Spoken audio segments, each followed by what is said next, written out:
नमस्कार, मैं ऋत्विक बांबा इस कोर्स ह्यूमन कंप्यूटर इंटरेक्शन का शिक्षण सहायक हूँ। आइए यह ट्यूटोरियल शुरू करते हैं। आज के ट्यूटोरियल का हमारा जो विषय है वो है इंटरैक्शन डिज़ाइन प्रोसेस। सबसे पहले हम ये देख लेते हैं कि हमने इससे पहले क्या क्या समझ लिया है।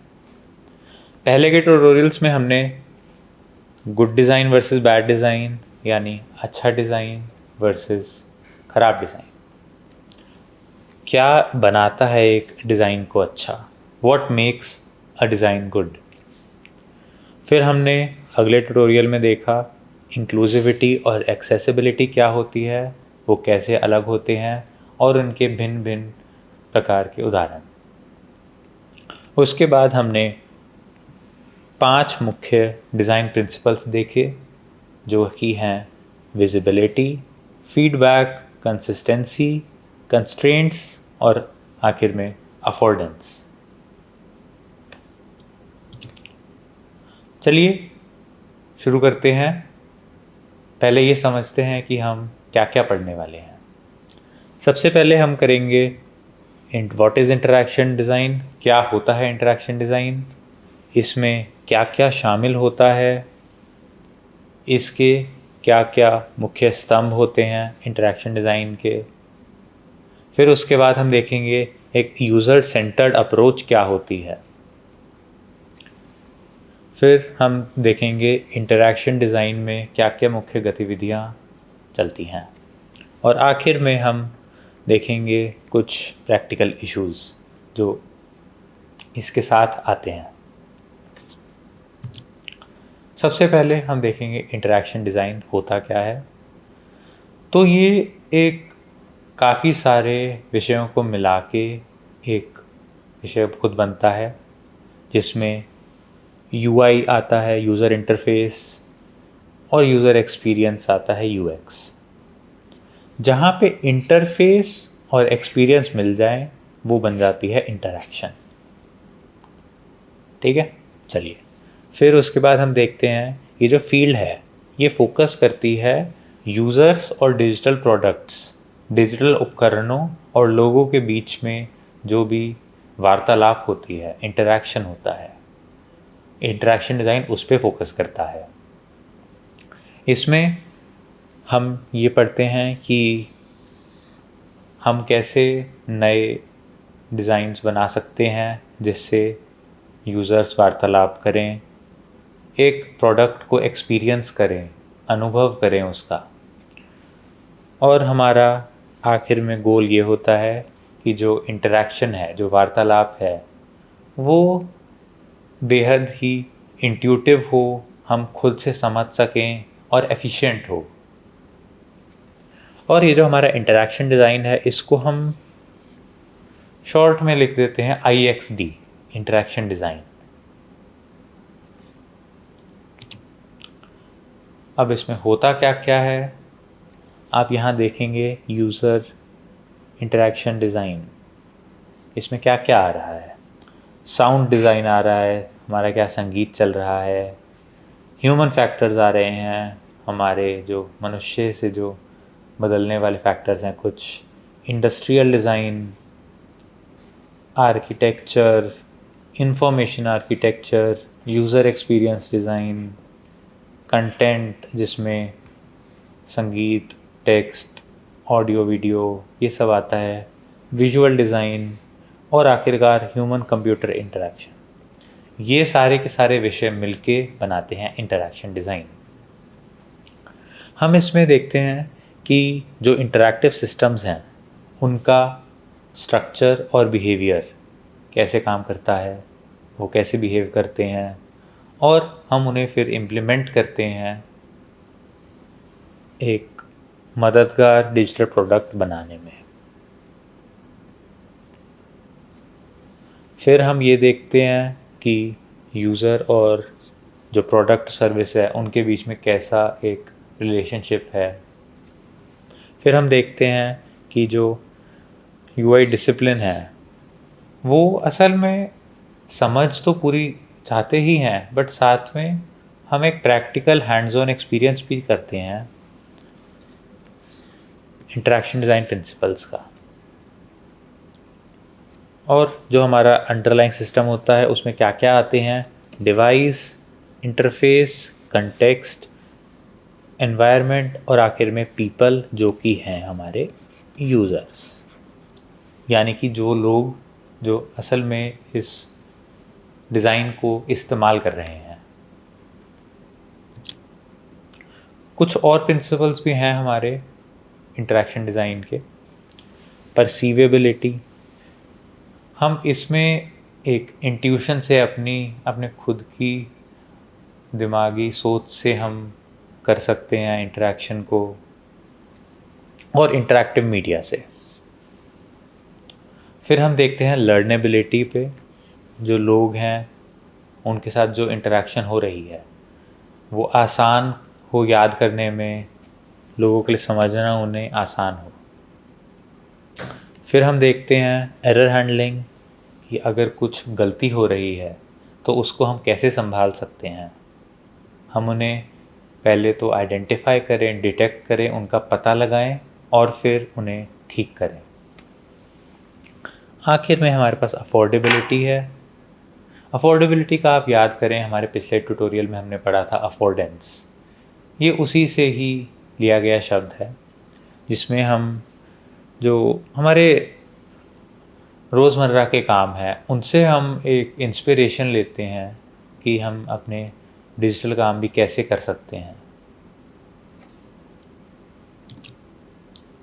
अब हम आते हैं जो मेन हमारा टॉपिक है, उसमें सबसे पहले हम समझते हैं कि हमारी जो प्रॉब्लम स्पेस क्या है, हम क्या करना चाह रहे हैं, किस प्रॉब्लम को, क्या दिक्कत है जिसको हम सॉल्व करना चाह रहे हैं। एक्सप्लोरेशन में आता है ये कि अभी जो लोग हैं उनका अभी एक्सपीरियंस कैसा है, अभी वाले जो सिस्टम्स हैं उनकी क्या हमारी स्ट्रेंथ वीकनेस है, वो किस काम को अच्छे से करते हैं, किस काम को अच्छे से नहीं करते हैं। अब उसके बाद हम देखेंगे कि अगर कुछ अच्छा ही चल रहा है तो बदलना ही क्यों है, why is a change needed. और आखिरकार हम देखेंगे कि जो अगर हमने ये बदलाव कर भी दिया, चेंज कर भी दिया, तो उससे लोगों की ज़िंदगी पे क्या असर पड़ेगा, कैसे यूज़र एक्सपीरियंस बेहतर हो सकता है। फिर उसके बाद हम एक कोलैबोरेटिव अप्रोच लेंगे, जिसमें हम अलग अलग लोगों से बात करेंगे, टीम से बात करेंगे, ताकि बहुत ही अलग अलग पर्सपेक्टिव्स हमारी टीम में आए कि हम कैसे उस प्रॉब्लम को सॉल्व कर सकते हैं। मल्टीपल व्यू पॉइंट्स हम कंसिडर कर सकते हैं, ताकि हम एक बायस जो है वो अवॉइड कर सकें। हमारे मन में कुछ किसी चीज़ को लेकर ऑलरेडी एक ओपिनियन बना हुआ है, तो हम उसको अवॉइड कर सकें। ऐसे ही हम अनवेरीफाइड एजम्पशंस को अवॉइड करें। हम अपने मन में कुछ सोच के बैठ जाएं और फिर हम अपना प्रोडक्ट या डिज़ाइन उसी हिसाब से बनाते रहें, ये ठीक नहीं है। हमें कोलैबोरेटिव अप्रोच लेनी है, टीम को साथ लेना है, अलग अलग व्यू पॉइंट से उसको समझना है, और कोई भी अनवेरीफाइड एजम्पशन को ध्यान में नहीं लेना है। अब एक यूज़र सेंटर्ड अप्रोच होती क्या है। यूज़र सेंटर्ड अप्रोच में हमारा यूज़र जो है, जो उपभोक्ता है, वो है हमारे सेंटर में। उसके आसपास सभी कुछ काम होगा, फिर चाहे वो फीडबैक लेना हो, उससे प्रोटोटाइपिंग करनी हो, कोलैबोरेशन करना हो, काम करना हो, कुछ भी, वो यूज़र को बीच में रख के किया जाएगा। हम यूज़र्स पे शुरुआत से ही ध्यान रखते हैं। हम यूज़र्स को एक गहरी स्टडी के थ्रू जानते हैं कि वो किस तरह से अभी दिक्कत को फेस कर रहे हैं, किस तरह की दिक्कतों में हैं वो अभी। हम ध्यान से ये देखेंगे, मापेंगे, रिकॉर्ड करेंगे कि क्या दिक्कत आ रही है, कैसे दिक्कतें आ रही हैं, और फिर हम बार बार इटरेटिव डिज़ाइन रिपीट करते हुए डिज़ाइन को रिपीटेडली बेहतर करेंगे और बार बार हम एक चीज़ को करेंगे, उस पर फीडबैक लेंगे, फिर उसको और बेहतर बनाएंगे, फिर उस बेहतर डिज़ाइन पे फिर से फीडबैक लेंगे, फिर से उसको चेंज करेंगे और फिर उसको यूज़र्स को देंगे। तो जैसे जैसे हम लोगों को साथ लेके चलते हैं, यूज़र्स को साथ लेके चलते हैं, तो हमारा डिज़ाइन और बेहतर होता जाता है। अब इसमें क्या इंटरेक्शन डिज़ाइन में हमारी क्या 4 मुख्य गतिविधियाँ होती हैं, वो हैं सबसे पहले हम एक जो दिक्कत है उसको हम समझते हैं, उसको पता लगाते हैं कि क्या दिक्कत है, अभी क्या चल रहा है और अगर हम कुछ लाएंगे तो क्या होगा। फिर हम दिक्कतों को ठीक करने के लिए कुछ एक प्रॉब्लम का सॉल्यूशन ढूंढेंगे, बनाएंगे वो सॉल्यूशन बनाने के बाद हम उसकी टेस्टिंग करेंगे कि क्या ये असल में उस प्रॉब्लम को सॉल्व कर पा रहा है। प्रोटोटाइपिंग करने के बाद हम एवेलुएटिंग पे आएंगे, जहाँ पे हम यूज़र से फीडबैक लेंगे कि क्या ये उनकी जो दिक्कतें हैं उनको असल में सॉल्व कर पा रहा है। और फिर हम वहाँ से फिर से आ सकते हैं दिक्कत को समझने पे, या फिर हम आ सकते हैं वापस एक नए डिज़ाइन पे। हम सबसे पहले आइडेंटिफाई करते हैं, नीड्स को पता लगाते हैं, जिसमें हम लोगों को और उनकी दिक्कतों को समझते हैं कि वो किस तरह की दिक्कतों से गुज़र रहे हैं। हम लोगों से बात करते हैं, उनकी दिक्कतें समझते हैं, उनसे गहरी डिस्कशन करते हैं, इंटरव्यू लेते हैं उनका, ताकि हम समझ सकें कि वो किन दिक्कतों से गुज़र रहे हैं और फिर उन दिक्कतों को अभी वाले सॉल्यूशन किस तरह सॉल्व कर रहे हैं। फिर हम अपने सॉल्यूशन को सोचेंगे कि हमने क्या बनाया है उस दिक्कत को ठीक करने के लिए। फिर हम उसके हिसाब से ही जो लोगों के हिसाब से एक नैरेटिव बनाएंगे कि वो किस तरह से इसको यूज़ करके अपनी ज़िंदगी बेहतर कर सकते हैं। और फिर एक टास्क एनालिसिस कर सकते हैं हम, जिससे हम अलग अलग स्टेप्स को तोड़कर एक एक करके समझ सकें। फिर उसके बाद हम उन्हीं जो हमने प्रॉब्लम के सॉल्यूशन सोचे थे, उन्हीं से हम उनके इंटरैक्टिव वर्जन्स बनाएंगे जो डिज़ाइन गाइडलाइंस और प्रिंसिपल्स के हिसाब से बने होंगे, और फिर उन्हें बेहतर करने के अलग अलग तरीके ढूंढ सकते हैं। फिर हम उन डिज़ाइंस को इवैल्यूएट करेंगे, पता लगाएंगे कि यूज़र्स इसके बारे में क्या सोचते हैं, यूज़र से फीडबैक लेंगे और फिर फीडबैक लेने के बाद जिस तरह से यूज़र उसे चाहता है हम प्रोडक्ट को मॉडिफाई करेंगे और यूज़र्स को फिर देंगे। एक ये बहुत ही ज़रूरी चीज़ आती है हमारे डिज़ाइन में, जिसको हम कहते हैं 4 Ds ऑफ इंटरैक्शन डिज़ाइन, जिसमें हम सबसे पहले डिस्कवर करते हैं, फिर डिफ़ाइन करते हैं, फिर डेवलप करते हैं और डिलीवर करते हैं। जो हमने अभी इतनी देर पहले पढ़ा, ये उसी का एक छोटा फॉर्म है। हम सबसे पहले समझते हैं कि क्या दिक्कत हो रही है, उसके बारे में सब कुछ समझते हैं। फिर उसके बाद हम एक दिक्कत पर नैरो डाउन करते हैं, जहाँ पे हम डिफ़ाइन करते हैं कि प्रॉब्लम क्या है हमारी, और इस जगह पे हमारे पास हमारी बनती है प्रॉब्लम स्टेटमेंट।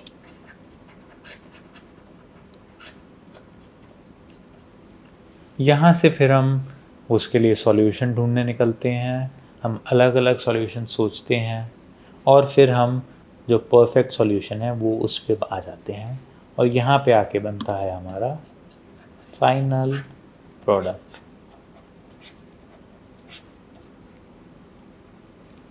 डिस्कवर, जहाँ पे हम पता लगाते हैं प्रॉब्लम के बारे में, फिर डिफ़ाइन, जहाँ पे हम प्रॉब्लम को डिफ़ाइन करते हैं, फिर हम डेवलप करते हैं उसके लिए सॉल्यूशन, और फिर डिलीवर करते हैं।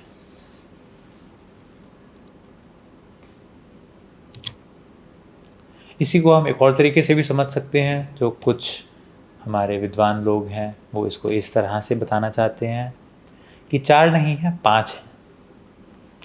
हम सबसे पहले लोगों को समझते हैं, फिर उसके बाद जो भी हमने समझा, जो हमने पता किया, हम उसको पढ़ते हैं, उसको एनालाइज करते हैं और उससे हम अपना जो यूज़र बेस है हम उसको और बेहतर तरीके से समझ पाते हैं।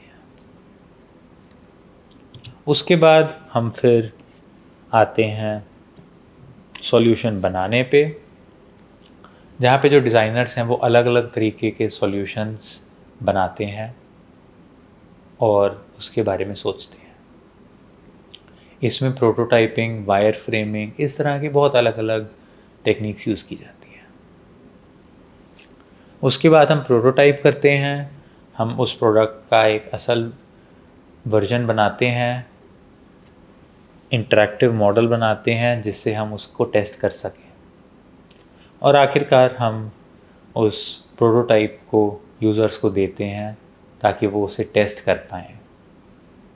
कर पाएंगे और फिर उसके बारे में हमें फ़ीडबैक दे पाएंगे कि इस डिज़ाइन में, इस सॉल्यूशन में क्या कमियां हैं और क्या अच्छा है इसके बारे में, ताकि जो भी खामियां हैं हम उनको पूरा कर पाएँ। और भी कुछ विद्वान अलग अलग तरीके के मॉडल बनाते हैं इसके लिए, जिसमें एक ये रॉजर्स एंड मार्शल का आता है, जिसमें थ्योरी से हम स्टडी करते हैं, फिर डिज़ाइन करते हैं, फिर टेक्नोलॉजी को भी हम ध्यान में रखते हैं। गूगल ने भी एक बनाया था ऐसा, जिसमें 6 फेज़ हैं 5 की जगह। पहले हम समझते हैं, अंडरस्टैंड, समझने के बाद हम प्रॉब्लम को डिफ़ाइन करते हैं, क्या है दिक्कत, फिर हम स्केच करते हैं, सॉल्यूशन बनाते हैं बहुत सारे, फिर डिसाइड करते हैं कि कौन सा सॉल्यूशन चलना चाहिए, और फिर हम प्रोटोटाइप करते हैं और आखिरकार वैलिडेट करते हैं उसको हमारे यूज़र टेस्टिंग के थ्रू। फिर हम उनसे लेते हैं फीडबैक और फिर से हम आते हैं यहाँ पे।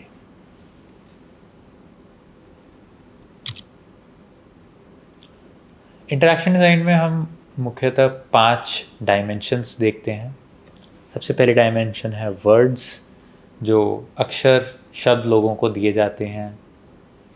दूसरा है विजुअल रिप्रेजेंटेशन, जिसमें हमारे आइकॉन्स आते हैं, फ़ोटोज़ आती हैं, इंटरफेस के एलिमेंट्स आते हैं। फिर हमारे पास एक ये फिज़िकल ऑब्जेक्ट्स आते हैं जो 3D कहा जाता है, जो एक्चुअल प्रोडक्ट्स हैं, हमारे फिज़िकल प्रोडक्ट्स, फिज़िकल टूल्स जिससे यूज़ करके हम अपने सॉल्यूशन को, प्रोडक्ट को इस्तेमाल कर सकते हैं, उससे इंटरैक्ट कर सकते हैं। चौथी डायमेंशन है हमारी टाइम, जिसमें एनिमेशंस, वीडियोस आते हैं। और आखिरकार 5वीं डायमेंशन है बिहेवियर। यूज़र बिहेवियर जो है हमारा, लोग कैसे बर्ताव करते हैं, वो हमें, हमारे लिए बहुत ज़रूरी है ये समझने में कि किस तरह से वो वार्तालाप काम करेगी और उसके रिस्पॉन्स में हमारा जो उपकरण है, सिस्टम है, वो कैसे जवाब देगा। ये 3 हमारे मुख्य कैरेक्टरिस्टिक्स हैं, जिसमें हम यूज़र्स पे फोकस करते हैं, स्पेसिफिक यूजेबिलिटी गोल्स पे फोकस करते हैं और फिर इटरेशन पे फोकस करते हैं कि कैसे हम उसी पे रिपीट करके सॉल्यूशन को और बेहतर कर पाएँ।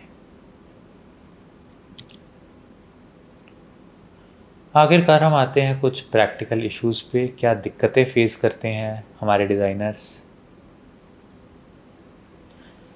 यूज़र्स कौन हैं? सुनने में बहुत ही आसान सा सवाल है, पर इसका जवाब काफ़ी कठिन हो सकता है।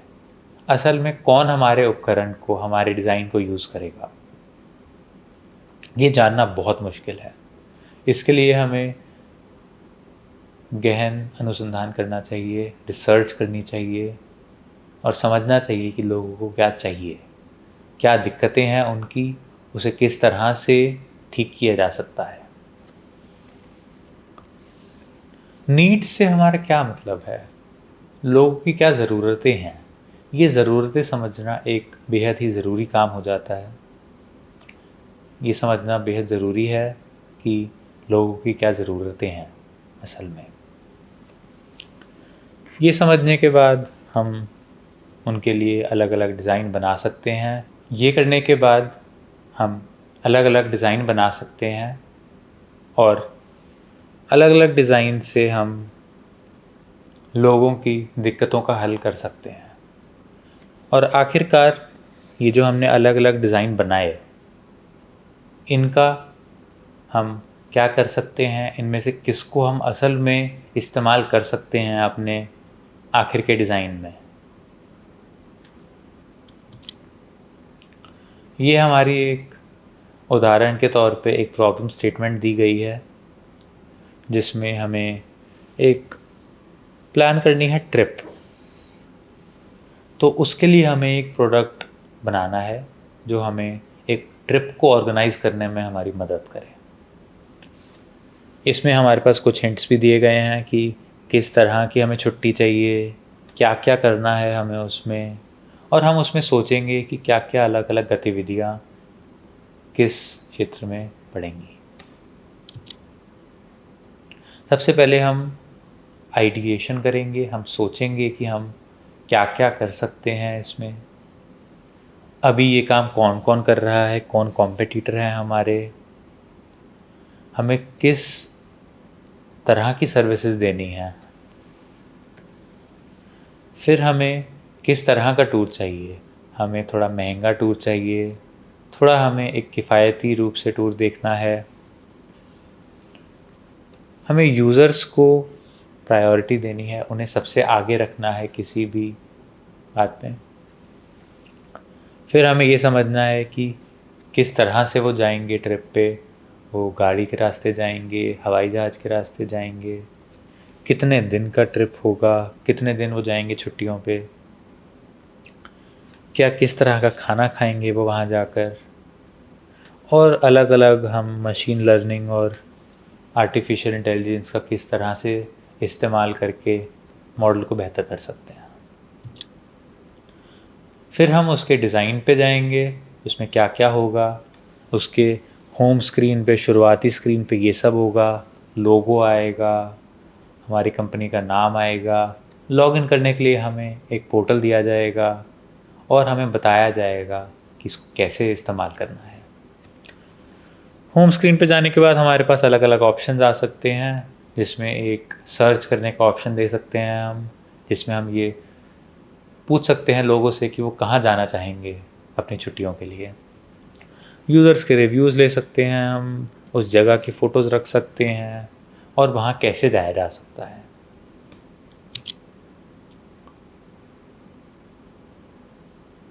आखिरकार हमारे डिज़ाइन इंटरेक्शन डिज़ाइन प्रोसेस में जो ये 4 बेसिक एक्टिविटीज़ हैं, 4 मुख्य गतिविधियाँ हैं, इनका ध्यान रखना है हमें। डिस्कवरिंग रिक्वायरमेंट्स, हमें यूज़र की ज़रूरतों को समझना है, उसी के हिसाब से हमें सॉल्यूशन बनाने हैं, प्रोटोटाइप करना है उन्हें, और आखिरकार यूज़र से उसी का फीडबैक लेकर उसे और बेहतर करना है। हम ये सब 3 चीज़ों पे ध्यान देकर कर सकते हैं। हम यूज़र्स को शुरुआत से ही अपने साथ रख सकते हैं ताकि शुरुआती दौर से ही हमारा जो यूज़र्स के साथ नाता है वो ठीक रहे, और वो हमें देर ब देर देते रहें यूज़र्स फीडबैक कि हम किस तरह से अपना डिज़ाइन और बेहतर कर सकते हैं। हम क्राइटेरिया रख सकते हैं क्वांटिफाइबल, जिससे हम और बेहतर तरीके से माप सकें कि कैसे हमारा प्रोडक्ट काम कर रहा है। और आखिरकार एक इटरेटिव डिज़ाइन, हम बार बार यूज़र से फीडबैक लें, उससे और बेहतर कर पाएँ अपने सॉल्यूशन को, डिज़ाइन को, उपकरण को। ये बहुत ज़रूरी है। एक और इसी तरह हमारे पास उदाहरण है जिसमें हमें एक प्रोडक्ट बनाना है, एक ऐप बनानी है जो पर्सनल डेवलपमेंट यानी ध्यान लगाने में हमारी मदद करे, जिसमें हम ये सब चीज़ें डाल सकते हैं, क्या क्या उससे हम कर सकते हैं, उसमें क्या क्या आ सकता है, अचीव कर सकते हैं हम गोल सेट कर सकते हैं, अपना प्रोग्रेस ट्रैक कर सकते हैं, और क्या क्या हम कर सकते हैं। उसमें भी हम एक ऐसा ही एक तरीका अपनाएंगे। हम ये देखेंगे कि अभी लोग क्या कर रहे हैं और अभी की दिक्कतें सॉल्व कैसे हो रही हैं, क्या क्या सर्विसेज दे रहे हैं लोग, किस तरह से यूज़र को प्रायोरिटी में रखा जा रहा है, क्या क्या दिक्कतें हैं आजकल के सॉल्यूशंस में, आज क्या हमारा नहीं हो पा रहा है यूज़र्स के थ्रू, और आखिरकार हम क्या यूज़र को नसीहत दे सकते हैं उसी के अकॉर्डिंग। फिर हम यूज़र से फीडबैक ले सकते हैं, उसे और बेहतर कैसे किया जा सकता है। डिज़ाइन में हम ये मुख्यतः चीज़ें डाल सकते हैं, लोगों को ऐसे रख सकते हैं हम साफ़ और बहुत ही छोटा सा, याद करने में आसान, लोग उसे देखते ही समझ जाएं। साइन अप और लॉगिन का पेज दे सकते हैं और एक मोटो डाल सकते हैं जिसमें हम यूज़र्स को बता पाएँ कि वो क्या करना चाह रहे हैं। ये सब टास्क्स हम होम स्क्रीन पर डाल सकते हैं। टास्क मैनेजमेंट, फोकस टाइमर, गोल ट्रैकर, माइंडफुलनेस और रिव्यूज़।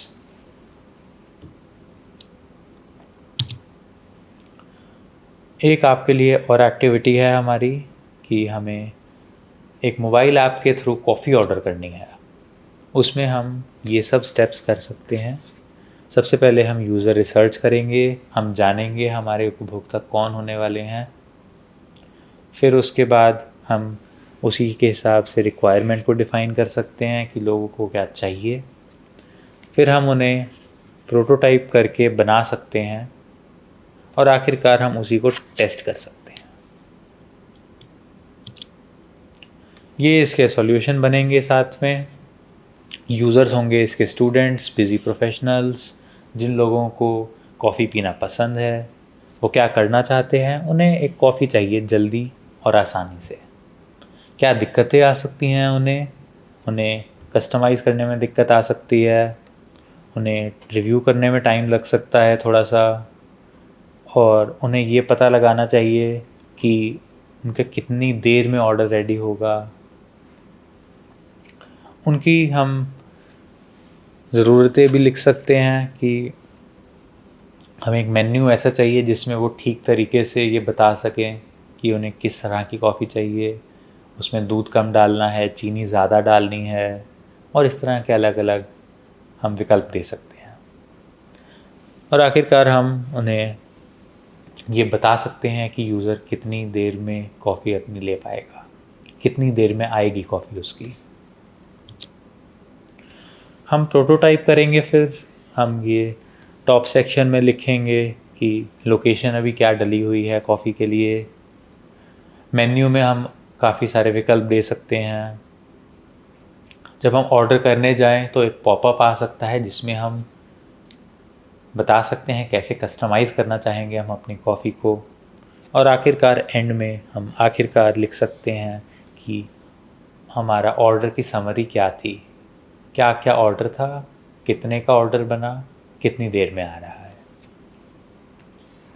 इसको टेस्ट करने के लिए हम भिन्न भिन्न ले सकते हैं तरीके, जैसे नेविगेशन एंड कस्टमाइजेशन को हम देख सकते हैं कि क्या हमारे जो उपभोक्ता हैं क्या वो आसानी से मेन्यू को देख पा रहे हैं, वो अपनी ड्रिंक को कस्टमाइज़ कर पा रहे हैं, क्या जब ऑर्डर कंप्लीट हो रहा है उसमें कितनी देर लग रही है यूज़र को कंप्लीट करने में, कहीं ऐसा तो नहीं कि उसे कंप्लीट करने में बहुत देर लग रही हो क्योंकि वो एक जगह ही अटक रहा हो बार बार।